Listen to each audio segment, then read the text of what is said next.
When I was living in Hamburg, it took me quite a long time to look for a therapist. So I went to this LGBT center in the city and I had a counseling session with someone.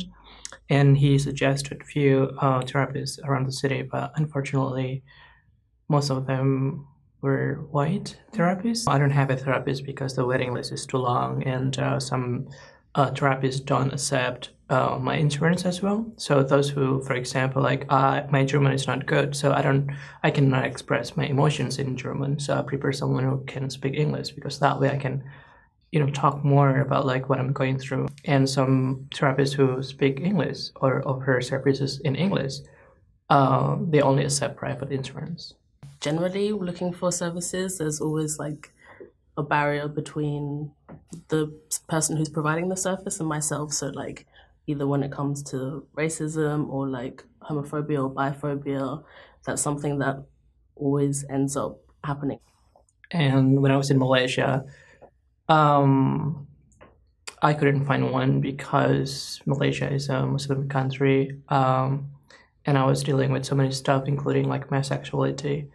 In Indonesia, also I had a counseling session, and someone told me to maybe like consider going back to the normal way, which is like being a heterosexual person. When I told her that I was gay, she didn't take it well. Like she was just trying to find a way to kind of like fix me. And I've also like heard from a lot of other people that when they go to counseling and they start talking about their experiences and prejudices come forward, like, oh well, in your culture, in your family, then this is probably likely to happen, and so that's like really problematic because then you're put in a position where you are experiencing harm where you shouldn't be experiencing harm. Like that should be the place where you are working through those things that you want to be talking about. The major obstacle that I faced was the expectation of white, straight, cis male therapists that I, as a queer person of color,